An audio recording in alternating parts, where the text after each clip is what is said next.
All right, so here's a problem that involves rational expressions, that sort of thing. And so you may see a problem similar to this if you're studying fractions involving x's and y's and that sort of stuff. Mike can drive 2 times as fast as Brian can ride his bicycle. If it takes Brian 3 hours longer than Mike to travel 84 miles, how fast can Brian ride his bicycle? All right, so that's not too bad. So now what we need to do is we need to figure out how we can get fast time. Let's see, where am I here? 3 hours. So fast is a rate. Hours is a time. And 84 miles is a distance. And so now we need to figure out, well, how can we relate those 3 things together? And we can do so with these 3 different formulas. I tend to remember that rate is actually equal to distance over time. And I do so because I look at my speedometer, and my speedometer tells me how fast I'm going. And it measures in miles per hour. Or, you know, if you're reading this and you're in any other part of the world in the United States, it's kilometers per hour. But point being, it's a distance divided by a time. After that, it's just a little bit of algebra. And so if we simply multiply both sides by t, then we get d is equal to r times t, which is distance equals rate times time. That's the one most people tend to be most familiar with. This one, however, because it compares times, we need it in terms of times. And so if I just divide, if I divide that second equation by r, then I get t is equal to d over r. So now we just need to know certain things. And so we're going to have, we'll have Mike up top, we'll have Brian down below. We're going to have our distance here, we're going to have our rates here, and then this is going to be our time, which is distance divided by rate. All right. So for Mike can travel 2 times, well, first of all, they're both traveling 84 miles, so we can just plug that in here. Then my rate, okay, so Mike can travel 2 times as fast as Brian can ride his bicycle. At this point, we need to define our variable. The easiest way to do this that I've found is to go to the question, think about what it's asking, how fast can Brian ride his bicycle? This is your x. So Brian's rate is x.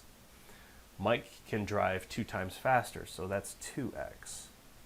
Finally, we have, if we put these 2 together, I'll do it in dark blue, or kind of a darkish blue here, we have our distance over our rate and our distance over our rate. Now, it takes the second sentence in order to put these 2 things together.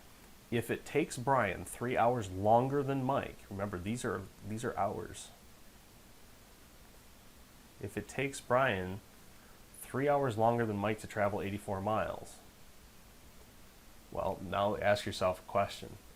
If I have, for instance, if I have $10 and my wife has 3 more than me, then I add that to me.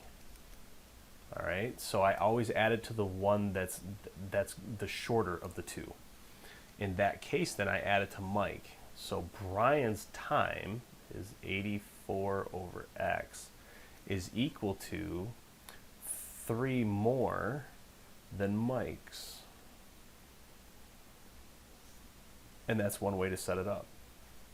Another way you may see it set up is, or another way you can think about it is the difference between them. If one goes longer than the other, then the difference between them is 3 hours. That's another way to think about it. Now, which one of these should you put first? In this problem, it's probably not going to mean a whole lot of difference. You may get a positive and a negative answer here, but the idea here is once you choose, think of the one that's a little bit more right. You're going to get a feeling for it, and then just if it happens to be negative, just apply it. Just take away the negative. If you think of it in terms of differences like this, then but if you're not really careful, then probably about 75% of the time you get it right. 25% of the time you might reverse those 2 things, which is going to give you a negative answer. Okay, I'm going to go ahead and tackle this first one here. They both work the same, but I'm going to, because this is the one I derived, and I think it's the easier one to work with, I'm going to go ahead and tackle this one. So to solve these things, we simply just multiply both sides by the least common denominator. So we're going to take x and 2x, share 2x as a least common denominator. I'm going to go ahead and multiply this through. When I do that, if I just kind of spell it out here, I'm just multiplying into the denominators. It's all, into the numerators.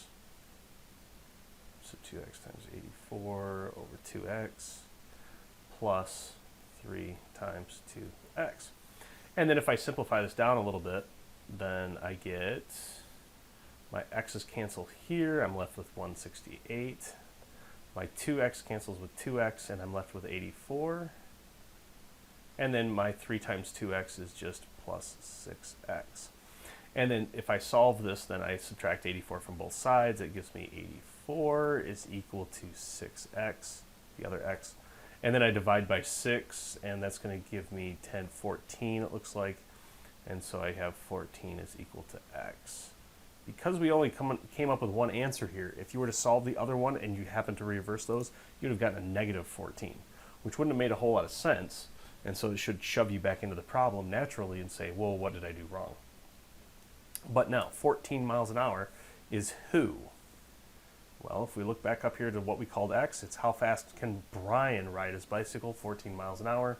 That's a reasonable speed, and so we'll use that information to assume that we're correct. So Brian can ride his bike at 14 miles an hour. And that's it. That's the problem. All word problems work like this. Start off, what are you looking for? The next thing is, what kind of measurements do you have? And if there's a formula that goes with those measurements, great. If there's not, you got to come up with one. And that's it. After that, it's just plug and chug. All right. I hope you enjoyed it.